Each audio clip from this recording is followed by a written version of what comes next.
Урматтуу мусулман бир туугандым, устаздардын бирөөсү айтат, устазга кызмат дейт. Устазга ушунчалык күчтүү кызмат кылат элем дейт. Ар багымдатта саарылап таң аткан учурда багымдаттан азай айтпастан мурда ар дайым устазга туруп, ал учурда тифал деген нерсе жок, азыркыдай суу кайната турган электроний ар кандай каражаттар жок. Ал учурда от жагып, чайнекке коюп, кадимкидей суу кайнатып, даярдап, музак суу аралаштырып устазга даярдайт элем дейт. Ошентип даярдап жүрүп, күндөрдөн бир күн уктап калыпмын дейт.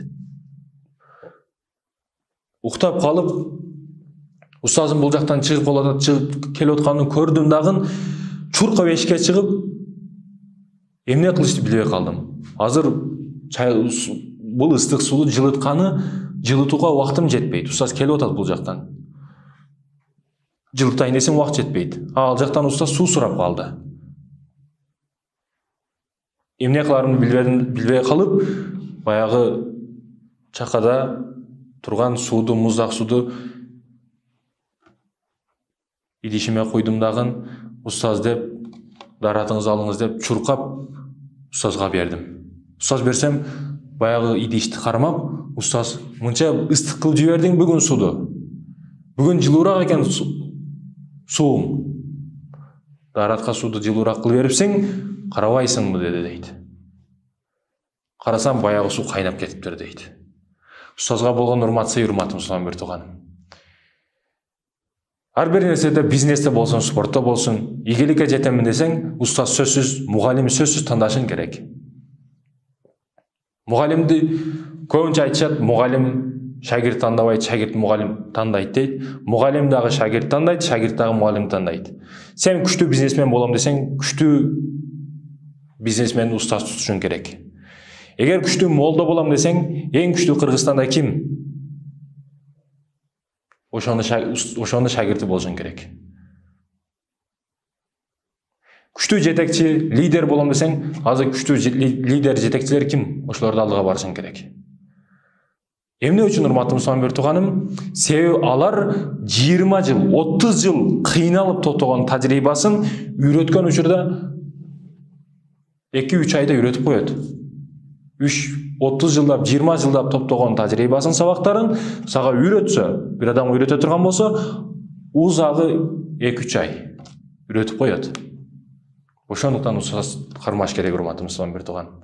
Устаздардын кызматын кылыш керек, устаздардын дубасын алыш керек.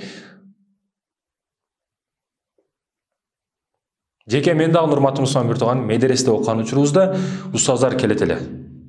Устаздарым келген учурда өзүнүн бөлмөсүнө кирип, кайра чыкканга чейин алардын ботинкаларын кремдеп тазалап коет элем. Чыккандай кремдеп тазаланып калыптыр, рахмат дейт эле. Медресебизге кандай устаз келбесин, Сауд Арабиядан келе, Кыргызы келе, Өзбекстандан башка устаз келе, ким келбесин, бут кийимдерин ар дайым ушинтип тазалап коет элем. Устаздар келген учурда, дараткана издеп башка болуп калган учурда, мен ар дайым атайын дараткананы карап аңдып турат элем. Эгер бир нерсе жетпей калса, таппай калса, чуркап барып полотенце болсо, полотенце, башка болсо, башка ар дайым берет элем. Устаз эмне дебесин? Кайсы учурда өтө каттуу иш кылып жаткан учурумда дагы миңдеген күчтүү акчалар турган учурда дагы устаз бир телефон кылабы, же жөнөкөй бирөөдөн айттырабы, бир жумуш айттырса, ал иш автоматтык түрдө токтойт. Устаздын иши, устаз биринчи орунда. Эмне үчүн айтып жатам, урматтуу мусулман бир тууганым, илим жукпайт. Билимиң дагы жукпайт. Мугалимди урматтабасаң, сыйлабасаң. Бирок ошого жараша мугалимдин күчтүүсүн танда. 5 кол тең эмес дейт. Кээде туура эмес тарбия бере турган мугалимдер дагы чыгып калышы мүмкүн. Пайгамбарыбыз саллаллаху алейхи ва саллям мугалимдик эң жакшы кесип. Мугалим болуш, устаз болуш бул эң жакшы кесип. Пайгамбарыбыз саллаллаху алейхи ва саллям дагы эң күчтүү мугалим болгон.